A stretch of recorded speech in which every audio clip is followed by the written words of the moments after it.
Welcome, cherished listeners, to another enthralling instalment of Whispers of the Womb. I am your host, Suzanne Lawson, and today we have the privilege of welcoming a truly extraordinary guest, Karen Norris, who joins us from the idyllic city of Cambridge in the United Kingdom. Karen's voyage through the realms of health, fitness and personal training has spanned more than 2 decades, characterised by her unwavering commitment to physical excellence. However, it was the transformative influence of motherhood that guided her towards a path of profound self-discovery. This journey led her to the ancient wisdom of Ayurveda, where she discovered health as a means of prevention rather than a mere cure. Ayurveda, she reveals, isn't solely about physical well-being. It is a holistic approach that encompasses our multidimensional existence, embracing not just our bodies, but our thoughts and spirits. In this episode, Karen generously shares her remarkable transition from the competitive world of fitness to a holistic perspective on health.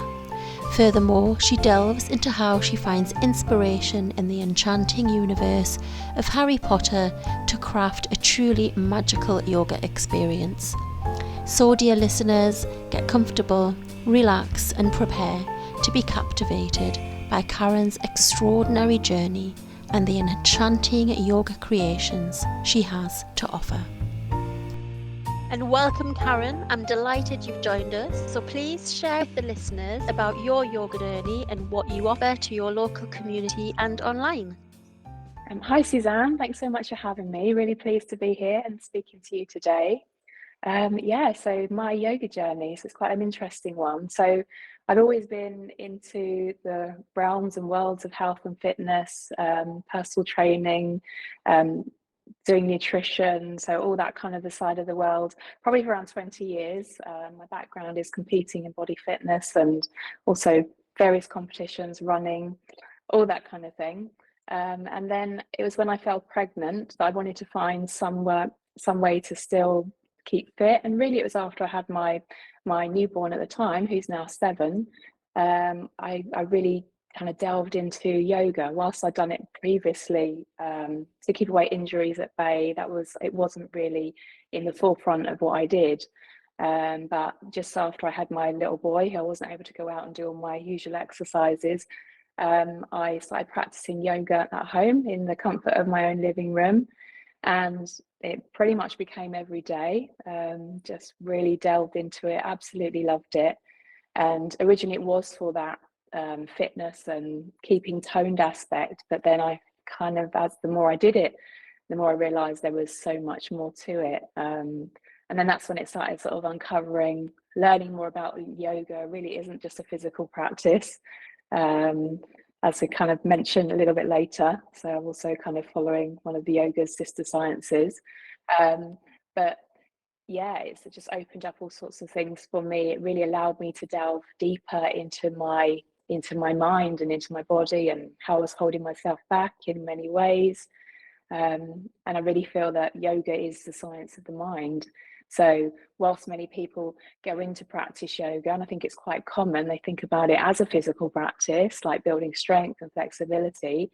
Actually, originally yoga is designed to really allow you to get in touch with your true self. So that started what I began to notice. And I was like, wow, this is amazing. As someone that's always sort of been into alternative ways from, I've done meditation a lot previously, but never kind of linked them all together.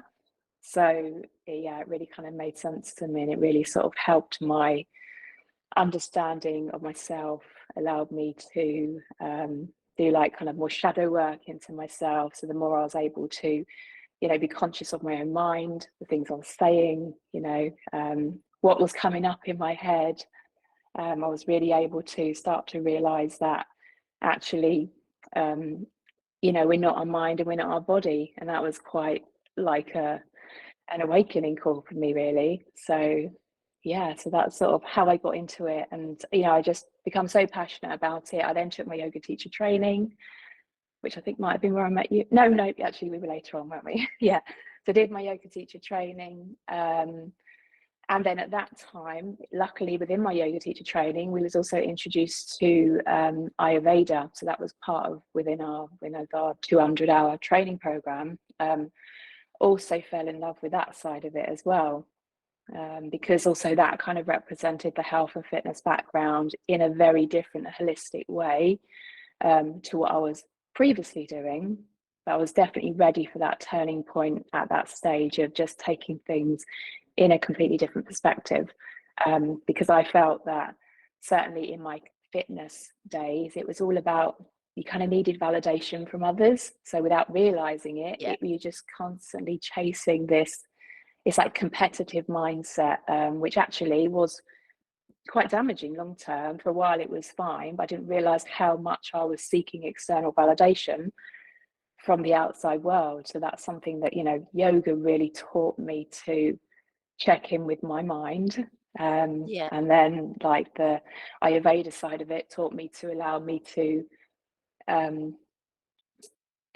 understand how the body works, how the mind works, how everything is connected.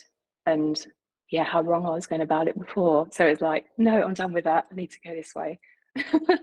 I'm glad you picked up on that, because I was going to actually ask you about that. Like, how did your mind shift between that competitiveness and then obviously in yoga we're always told, aren't we, don't let the ego get in, don't let that, that ego side of you, you're striving for perfection, but actually in Yeah, yoga we never reach perfection because there is no end. It just keeps going and going and going. yeah, So that, exactly. yeah, I like that you picked up on that about the competitive. And how do you think that altered your mind state when you delved into yoga? Obviously you had a newborn as well, so Yes, you were going yeah. through quite a lot of transformation in one go. Yeah, yes. And I think having the newborn, then it's just my whole kind of identity in a way shifted. It was like suddenly the world wasn't about me, it was about somebody else. Yeah. Um, and yeah, I mean, I think if I kind of look back over time, it was just this, it was like this one realization. And I realized how much in my competitive side of my life, which went on for pretty much 20 years, if not more, if I go back to my running years as well, is was actually really self-sabotaging. So it wasn't necessarily, whilst I might have looked the most healthier person in my mind, it definitely wasn't healthy because I was constantly needing, it's like, what's the next goal, what's the next award, when I get that I'll be happy, when I get that, and then suddenly you kind of come into yoga and you realize it is actually all about the mind. It's like releasing that ego and like knowing, we are like a creation of, source, universal consciousness, however you want to look at it, God, whatever your beliefs are. um and it's you just let go of, there's a lot of shadow work to let go, shadow work to do, a lot of baggage to let go of, a bit of Yeah. emotional healing, I guess. Yeah, So definitely. And so how do you think yoga helped to remove that emotional baggage, just by sort of concentrate on the inner you rather than the outer you? yes, absolutely. So yeah, because if we kind of go away from the thought that yoga is all about the physical practice whilst we're on our mat, it's almost like a moving meditation, I find, when you're Yeah. just doing it by yourself on your own. And really, I'd say that whilst people think, oh, I can't do meditation because I'm supposed to think about nothing, no, it's just becoming familiar with yourself, isn't it? And familiar with what stuff's going on that you don't want to look at. And I think when you allow that to come up, so it's like the constant chatter in your mind, and that Yeah. like, and I don't know, I mean, even now I always call it like people are walking around every day being completely unconscious. Maybe most people don't even realize it. And it's always like and it's like that constant chatter in your mind. And it's like, who is that person in my head? It's like telling me to do this and not do that and do this and do that. I'm like, who are they? And not most of the time, a lot of the time they're trying to self-sabotage you, but in a sense it's keeping you safe. Mhm. um, so it was that realization. So with that yoga perspective and that kind of inner work, it was that realization that all this chatter in my head is just, it's almost just like, it's a program. It's just repeating itself. It's Yeah. playing. And then when you can finally, I think the first thing is to observe it and to realize it. And then, noticing it when it comes up. and Mhm. then the ideal goal is actually be able to stop it. But as we say, it's a practice. My mind still chatters at me, but at least I can catch myself a little bit sooner than Yeah, maybe, I used to think, oh, I'm really intuitive, it's my intuition telling me this. I'm like, no, it's just your fear. yeah, yeah. It's I liked telling me how you this. referred there to like yoga is a moving meditation, because people do get confused about meditation, and they think like they think it's a lot harder than it actually is, and there's so many different types of meditation that Absolutely.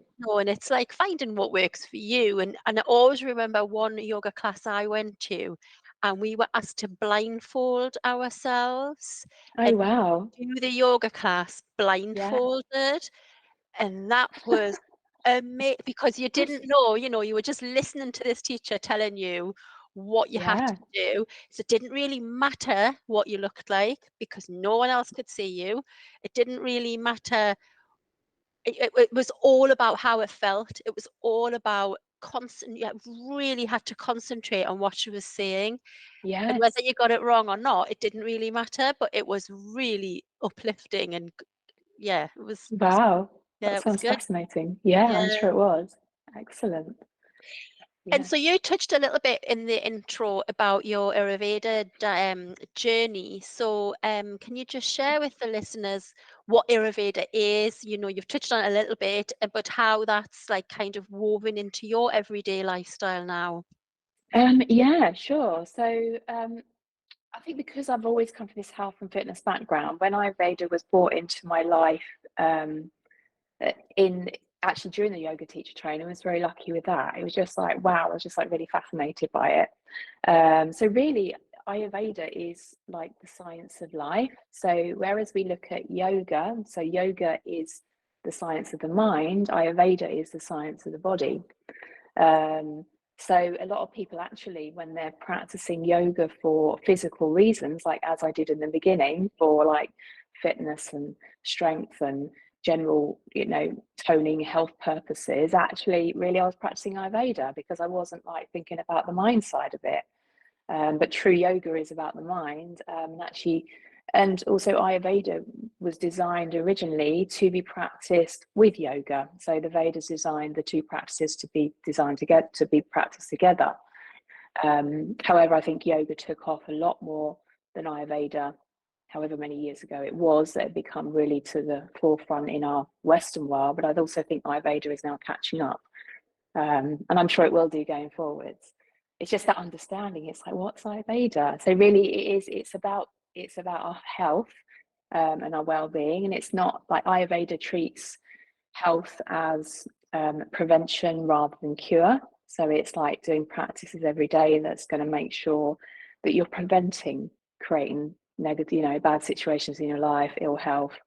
It's really, so Ayurveda, it's not, the end goal is not health. The goal is to allow you to become your best version, because you are your like healthiest, most, full of vitality, vibrance, and then you can, exceed your full potential, if you like. So that's sort of Ayurveda's goal, to just really amplify your own health, your well-being.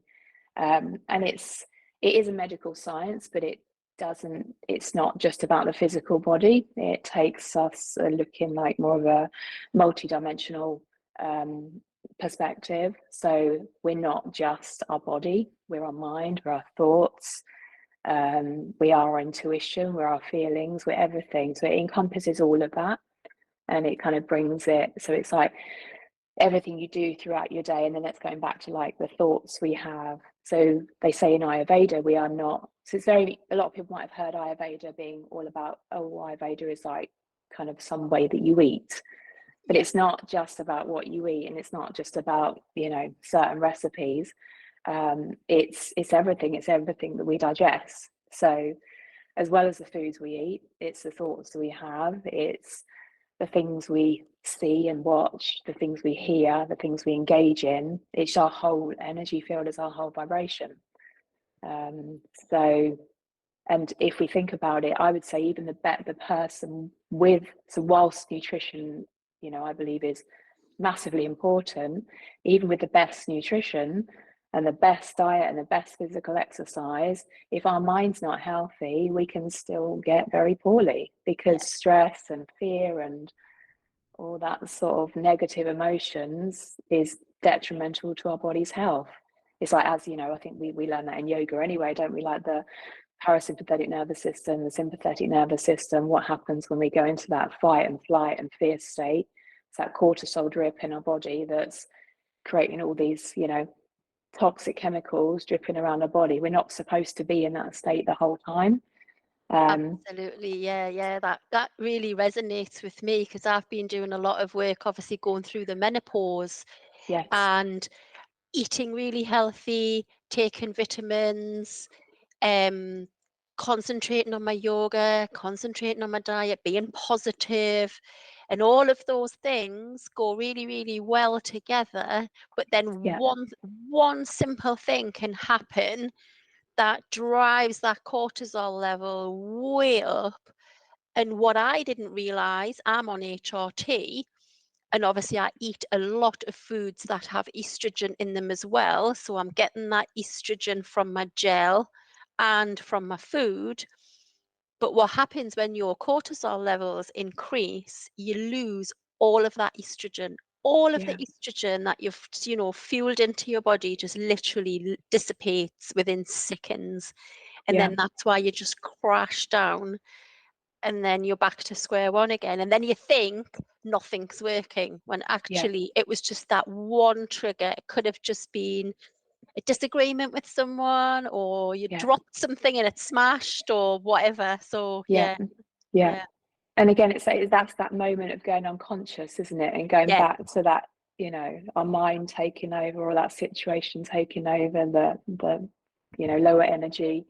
But yeah, so sort of going back to Ayurveda, even so you talk about the times of your life, like in Ayurveda, we have what we call like certain energies throughout the time of the day. We have them in our bodies as well, and they're also about from the seasons, from the year, and also in the times of our life. So like don't know if you've heard of like the doshas, yeah, Pitta, Kapha, Kapha, Vata. Nearly forgot the other one. So yeah, so depending on the time of your life, so whereas we cycle, the 24-hour day is scheduled throughout these energies. At different times of the day, we should be doing different types of things. So this is really, if you're kind of delving into like the Ayurveda lifestyle, the schedule, there's certain times we should be eating, there's certain times we should be exercising, there's also certain times we shouldn't be eating and exercising. So everything has a time depending on the schedule of the day, of the energy of the day. We also have the seasons of the energies as well. So we're now going into that Vata season as we come into the fall, and also our bodies as well. So I think it's between the age of 0 to 20. We're in that Kapha stage of our life. From the age of 20 to 45, 50-ish, we go into that Pitta stage of our life. And then from 45, 50, slowly we go into the Vata stage of our life. And then when we look at like what Vata is, for instance, it's that, it can be, it's like the light and the airy, but it can, a lot of people with Vata imbalances, it's the anxiety. And if we're also women going, through that later stages of our life, we need to be really aware of it and how we sort of balance it out, and things we do in our daily routine is really going to make a difference. So, when we do certain, things like on your screens late at night, and a lot of the symptoms of like, menopause is like not being able to sleep at night, and all the things that come with that, and that anxiety, and easily, whereas sort of earlier on our Pitta life, from the 20 to 45, we were able to kind of handle a bit more, but rather than, I think, succumb to, oh well, that's it, I'm in my menopause now. As long as we give up. understand, Yeah, we just need yeah, as to long as we understand just, that transition. Yeah. yeah, we just need to be a little bit more kind and careful to what we do in our daily life. We can't get away with the late nights that we used to be able to get away with. Yeah. We can't get away with the alcohol we used to be able to get away with, or or the bad foods. It's like, it's all of that is going to affect us so much more. And so um what is Vata? Is Vata like is it cool or is it hot? Is it like Yeah, so there's lots of ways to explain the different doshas. So Vata would be like the wind. So Vata is like air, and even like as a person, we can be more dominant in one dosha than the other. So you've got Kapha. Generally, like a Kapha person would be more like a rounded face. Maybe they're a bit more lethargic. And different people should also do different sorts of exercise and activities depending on their doshas. They need to eat in different ways, where maybe a Kapha is more likely to put on body weight, even though they're not necessarily eating, lots more. They may struggle with energy, but actually they're the person that would definitely need to do exercise. So Pitta would be your next person, which is slightly more athletic, a little bit more muscular. Quite a Pitta is fire, so you think about that fiery energy. So if you think about that Pitta stage of life between 20 and 45, that's when really 45, 50, that's when we're maybe really on a mission in our passions and our purpose, and we want to succeed and get things done. But we can, at the same time, all these energies we can get out of balance if we're not tuned into them. Yeah. So yeah, so Pitta, their body, their metabolism is higher. They may be more fiery. They may kind of react a bit quicker to you. You'd find Pitta people to be your CEOs or your entrepreneurs. Right. Head of the team, doing CrossFit, weight training. I definitely kind of have a fair amount of Pitta in myself with my competition So then, days. so then, even And if then, they are, even if they fall into like a Pitta person, when yeah. they're going through into that transition, they need to be more Vata. Is that Not necessarily. They'll no? know. So we're born in a specific way of a dosha, but Ah, also the okay. times of our life can also affect us. So if a Right. person that was maybe naturally pitta, but they're moving into that vata season and also vata time of the life, maybe they then start to feel more. Whilst previously they used to get sleep, 8 hours a day, no problem. Maybe they're now having more problems with sleep. So if they're Right. so it's like their vata would be in balance. So it's like looking at where you are in balance in your life, and then that's when you can change it by your diet, by your Yeah. Yeah. daily routine, Exercise by routines. Yeah. yeah, Mm. yeah. But it's understanding your own like dosha, and then also we're all a little bit of everything, but most people tend to be more dominant in one than the One. other. But we're born with a specific dosha, but then maybe times in our life, maybe we move to a different country and our whole schedule and lifestyle changes, or our job changes, and then we become more dominant in the vata we weren't, or the dosha we weren't born with, because we've jumped into that lifestyle, if you like. Yeah. So like So people that, who may have immigrated to a warmer country, they're yes, going to now yeah, feel different. Yeah. yes, yeah. So it's just kind of so depending what dosha you are, but it's just looking where you are imbalanced Mhm. in your life. So there's so much to delve into, but it's absolutely fascinating. And do you And it's teach this, Karen? Do you teach this online or do you offer courses in there? Yes, yeah. So at the moment, I'm creating like an online course, which Right. really just out is more of like a holistic approach. So it's like bringing it all together and like Yeah. all the sort of things. So it's not just the Ayurveda, but the yoga side of thing as well, because they do go hand in hand. It's also, that just my general holistic knowledge that I've built up over the years, I guess. Yeah. Like Just kind of everything got just coming everything in coming together. Yeah. together, yeah, Yeah. and all like and so much about like the mindset and the vibration and the energies, and yeah, I mean, I've always been fascinated about the mind and the mindset from as long as I can remember. So it's really sort of pulling that all in together, and looking at how we can really, you know not even not be defeated, but really change our lives in ways that make sense. It's like Yeah. there isn't a one understanding, there isn't a one size fits all, and once we get in tune with our own bodies and our own mind, we really can make those changes. um, and it is obviously there, it does take commitment to do it, and it takes a lot of understanding, but once we start to understand the way our body and our mind works, we start to get it, like, oh right, okay, that's happening because of that, and so if I change this, and it's fascinating. Because I mean, one of the things in Ayurveda, like the Ayurvedic schedule, it's like you need to be going to bed before 10 p.m. Whereas a lot of people think, oh, but I'm a night owl, so I can't. But then I go to bed and then I can't sleep. I was like, that's because you've left it. You've gone back into that pitta phase where it's like that Mhm. extra boost of energy. Whereas really, we should be getting to bed by before 10 if you, yeah. So then in that time between 10 and 12 midnight, that's when our body's doing its most healing, it's repairing. It's like if we miss that time, which a lot of people do, there's so much healing. It's almost like our deepest, most productive sleep and like, detoxification process really within our brain as well. We miss out on a lot. Mhm. And I believe, like, certainly since really delving into the Ayurvedic world, it's like sleep is so important. Oh, Um, absolutely. Yeah. it's like, and we just don't really, once you get a good night's sleep, everything else can fall into place. And Mhm. if you don't get a good night's sleep, your whole day can be messed up. And Yeah. I believe, even women in menopause, just by making these simple changes throughout their life, they can massively improve it. Yeah. Once you know how to bring certain hormones down and up and, really remain in a more of a state of balance, it can make all the difference. And Um, also with anyone who's in pain as well, if you've got really high absolutely. pain levels, you're not Yeah. going to sleep properly. And just by looking at your nutrition and, like you say, your overall well-being, that your positivity, and I know it's hard to be positive when you're in pain, Yeah. but you have to try and flip it to get out of that rut. Otherwise, you're Yeah. just going to get deeper and deeper. Yeah.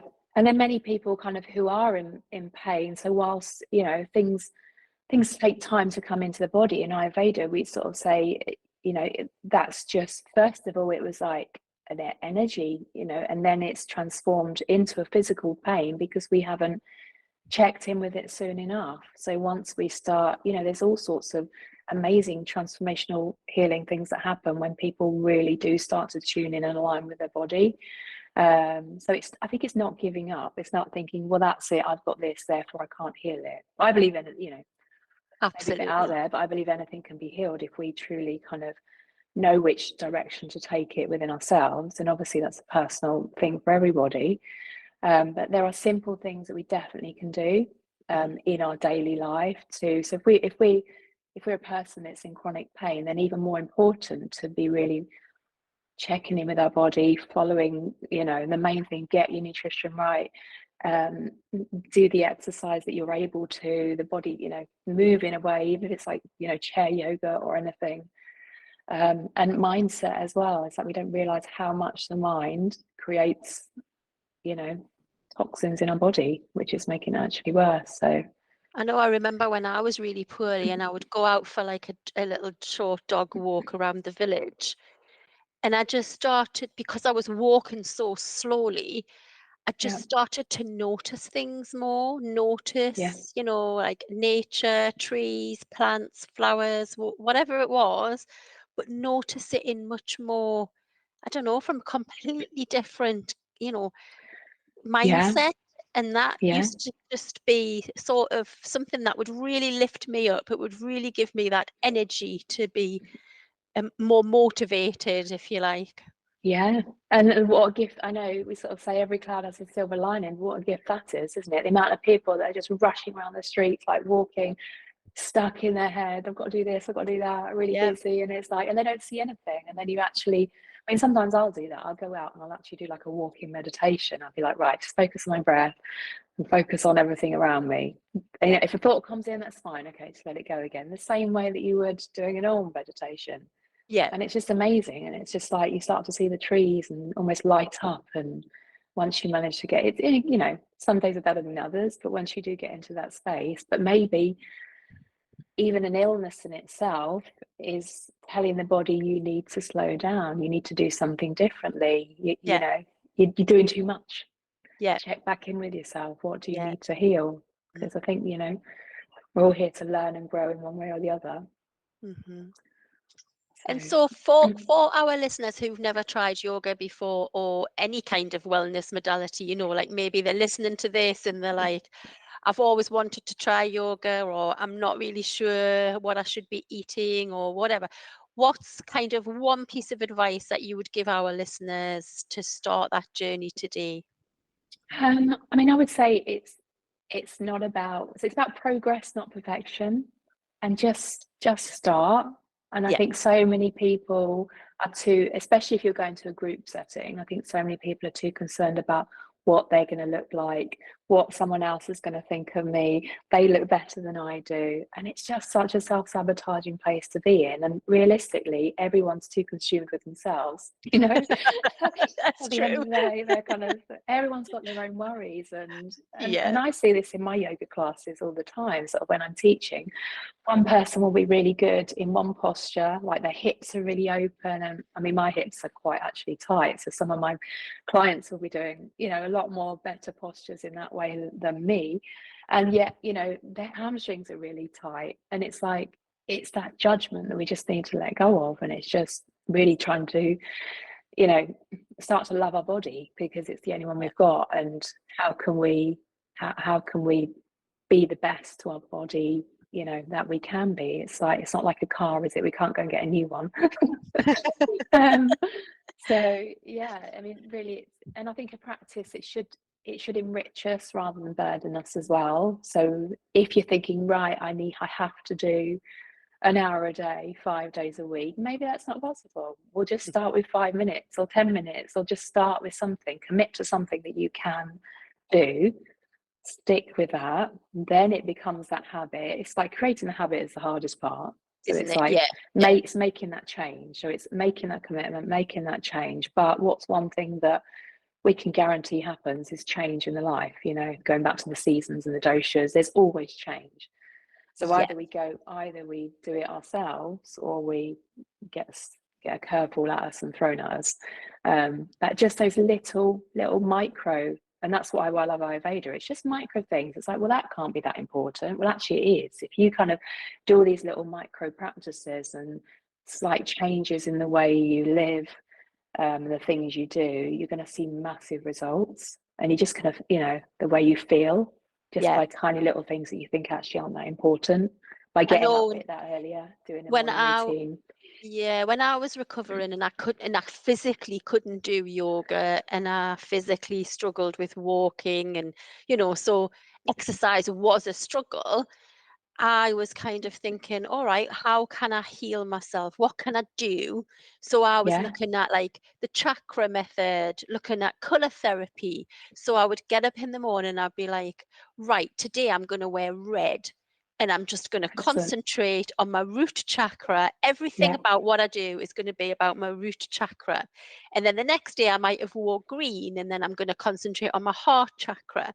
And yeah, it wasn't necessarily about doing a physical exercise but it was that mindset. yeah. and it's And and it's how all powerful was that? Just so yeah. you weren't focusing on the negative, you're focusing on, okay, what can I do to help myself? Mhm. And Yeah, that's amazing. and it's also about reading, and there's so much out there, isn't there, to learn. I mean, There I is. knew a little bit about what you've talked about today, but from what you've explained, it's fascinating and I need to Yeah. know more. Yeah, and that's the other thing, is kind of look at beginners, isn't it? It's like people think, oh, well, I can't do it because I don't know enough, or I can't. It's almost like the more you learn, the more you realize there is to know, and it's like the less you know, isn't it? The more you, Yeah.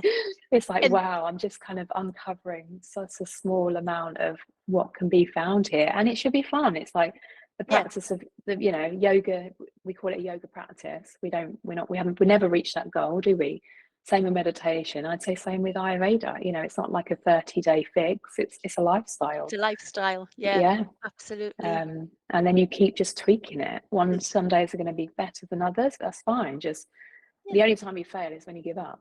So just Yeah. those little moments definitely makes a difference. Yeah, and just take each day as it comes as well. I think if you know, I wouldn't like push everything on everyone in one go, because what me and you have learned is like what 3, 4 decades of Yeah. history, isn't it? So Yeah. it's about going out there and discovering and having all these, listening to these podcasts and tuning in to listen to what other people are doing and thinking, actually, I'm going to have a go at that. I'm going to try that. Yeah. Yeah. And maybe, you've listened to something many years ago and you're like, no, that didn't work out. Because funny enough, I practiced yoga years ago. I was like, oh, this is a bit boring and slow when I was in my like hardcore competing days. And now it's like, It's like takes your completely, oxygen. yeah, it's my thing. So yeah, just kind of and listen to what the body needs at the time and trusting your own intuition and what works for you rather than someone telling you should. There's never a right way, or there's so many ways. It's like with anything, so just trust what works for you, but just be careful not to let it be that ego, the mind, the one that's saying don't do this, do it tomorrow. Yeah. Make sure it's like coming from the heart, Mhm. make sure it is does work. And it's being really learning to love the body, love yourself. How can I take best care of my body and what I've got today? Yeah, love the body So that you've got as well, yeah, like yeah, love what's there. I battled a lot after my illness with weight gain, and it was awful. I felt terrible, and then I shifted my mindset to the yeah, point of, hang on, this body got me through this. yeah, I didn't die. I yeah. didn't have to have horrendous surgery. It could have been worse. And that shift in mindset started to actually, And then your I weight lost probably I lost the dropped. weight, yeah. Yeah, crazy, isn't it? Yeah, it's Yeah, almost like you're holding on that emotional baggage, and where yeah. has it got to go? And Mhm. then again, they even say like, weight gain, it's like it's our body protecting us for not to put that toxic energy or toxins in our vital organs. So we put it in our fat cells instead. So we're not, poisoning ourselves, if you like. I So like that. I yeah. like that analogy. Yeah. Yeah, and then once we release it, once you release that negative thoughts, toxic emotions, or actual Mhm. toxicity, or wherever it may come from, then it's much Yeah, easier for the weight to to shed. disperse, isn't it? Yeah, Mhm. yeah. So here's a little bit of a curveball question for you. If you were to create a yoga class by inspired by a famous movie or a book, what would it be, and how would you incorporate its themes into your practice? Crikey, it's definitely different. Yeah, so I've always loved Harry Potter. Okay. And and also I've got my little one. I say little, he's now 7 years old. He's started to watch the series now and maybe a little bit of my encouragement. So he's become a bit of a fan. So yeah, I'd have to say one of the Harry Potter movies or books, they're both, aren't they? Yeah. So just kind of thinking about trying to make it quite a magical experience. And looking at maybe kind of like your sort of strength poses and all your more flying postures. So thinking about like your warrior for your strength, Oh, yeah, like like it. Harry Potter being Mhm. the warrior, if you like. Yeah. So you could go into your warrior threes for your like on a broomstick maybe, flying around. Yeah, with a wand. Yeah, yeah. Yeah. Also like coming to crow for flying as well, and kind of think like Dumbledore could be like your tree, so putting you do like tree posture. Oh, yeah. Uh-huh. Um, Love it.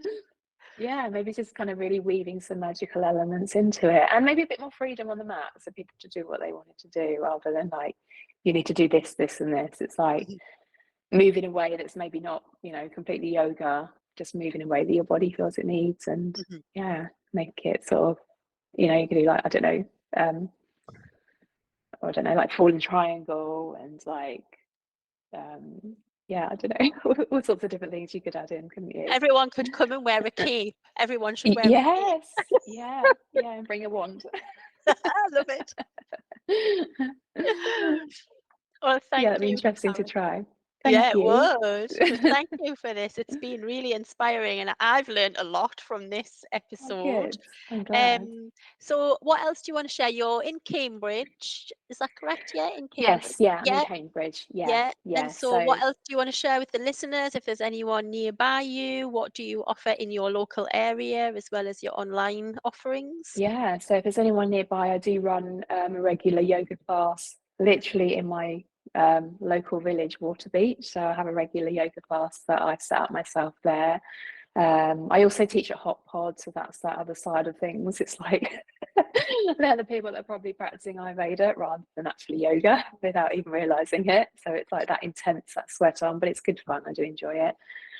Um, and then I'm setting up some workshops as well, but that's going to be going online. So whether they're local or not, it doesn't matter. So kind of delving into deeper sort of what we've been speaking about today, really combining like yoga and Ayurveda practices, really just to help people, you know, heal in ways that they need to heal, whether it's just simply, you know, they want better sleep, they want to bring more energy into their life, or they're really looking to take their whole life to the next level. I think once we kind of get in tune with our own body, maybe it's even for more health conscious women that really want to make a difference in the world, but you know, there's limitations holding them back, whether it's their mind, whether it's their physical body, whether it's their energy. So really to overcome those things, to be able to basically live out their full potential of whatever they're choosing to do.